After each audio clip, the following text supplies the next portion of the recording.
আমরা এই পর্যায়ে বাজেট বিষয়ক পর্যালোচনা শুনবো Dhaka chamber of commerce and ইন্ডাস্ট্রিজের সভাপতি তাসকিন আহমেদের কাছ থেকে। যমুনা টেলিভিশনে দুপুরে বাংলাদেশে আপনাকে স্বাগত জানাচ্ছি জনাব তাসকিন আহমেদ। বিশাল বাজেটের রাজস্ব আহরণের কথা আমরা বলছিলাম, সেগুলোতে আসলে মূল চ্যালেঞ্জগুলো কি কি মনে হচ্ছে? দর্শকদের জন্য একটু সহজভাবে বিষয়গুলো ব্যাখ্যা করবেন। জি, ধন্যবাদ আপনাকে। অবশ্যই আমরা আমাদের বাংলাদেশের ইতিহাসের সবচেয়ে বড় বাজেট দেখতে যাচ্ছি আজকে।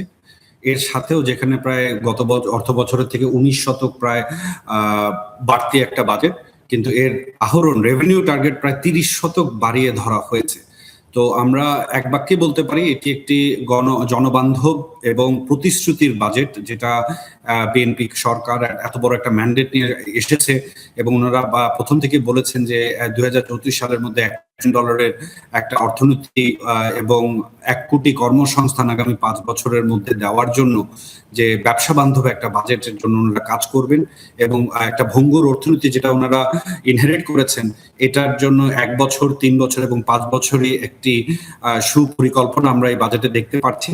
কিন্তু আমার মনে হয় যে এই বাজেটে আমরা এই কর জালটা বাড়িয়ে ওনারা যে এই ১ বছরের মধ্যে প্রায় ৩০ শতক ওনারা রেভিনিউ টার্গেট, যেটা বর্ধিত রেভিনিউ টার্গেট নিয়েছেন, এটা একটু একটা চ্যালেঞ্জ হবে এবং এই বাজেটটা কিন্তু সরকারের সার্থকতার একটা অ্যাসিড টেস্ট হিসেবে গণ্য হবে।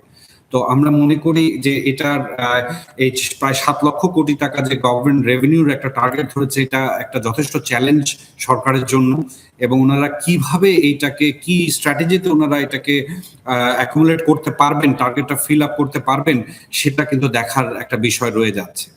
সেটি তো নিশ্চয়ই করজালের কথা বলছিলেন, এবং এবারের সরকারের লক্ষ্য হচ্ছে করজালের যে আওতা সেটি বৃদ্ধি করা এবং যারা আছেন মধ্যবিত্ত তাদের উপরে যাতে করের চাপ বা বোঝা না বাড়ে, এবং ব্যবসায়ী সমাজ এবং আপনাদের পক্ষ থেকে হয়রানিমুক্ত রাজস্ব সেবার একটি দাবিও রয়েছে। বিষয়ে কেমন বার্তা প্রত্যাশা করছেন? অবশ্যই এটা প্রথমত আমাদের যে কাঠামোগত একটা সমস্যার মধ্যে এই অর্থনীতিগত ৫-৬ বছরে কোভিড, তারপরে রাশিয়া ইউক্রেন যুদ্ধ, সবকিছু মিলে পড়ে গেছে। আমরা এটা এক্সপেক্ট করি না ১ বছরের মধ্যে একটা সরকার এটাকে ঠিক করে ফেলতে পারবে।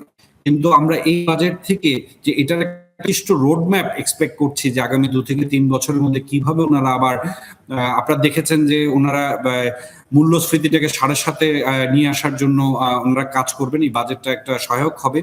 আমরা বিগত ২ বছর ধরে কিন্তু প্রায় ৯, ৯.৫, ১০ উপরে মূল্যস্ফীতি, এটা কিন্তু আমাদের অর্থনীতির জন্য একটা খুব চাপ তৈরি করছে। এর সাথেও যে ডিজিটালাইজেশন এবং এনবিআর, আমাদের মাননীয় অর্থমন্ত্রী কিন্তু উনি ওপেনলি বলেছেন যে উনি জানেন যে হেনস্থাটা সরকারি কোন পর্যায় থেকে হচ্ছে, যে ট্যাক্স রিলেটেড ইস্যুতে।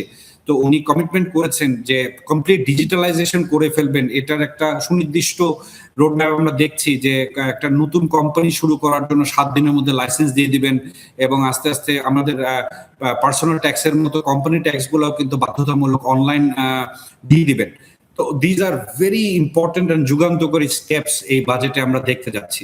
কিন্তু এটার প্র্যাকটিক্যাল ইমপ্লিমেন্টেশনটাই যেখানে বাধাগুলো থাকবে, সরকারকে কিন্তু কন্টিনিউয়াসলি এটার উপরে কাজ করে যে প্রায় পাবলিক সেক্টরে যাতে হেনস্থাটা না হতে হয় এবং অর্থনীতির বেগবান করার জন্য যাতে এই লেভেলগুলো অ্যাটলিস্ট আমরা রেহাই পাই, সেটাই দেখার বিষয় যে আগামী বছরটায় যে আমরা কতটুকু সরকার সফল হলো।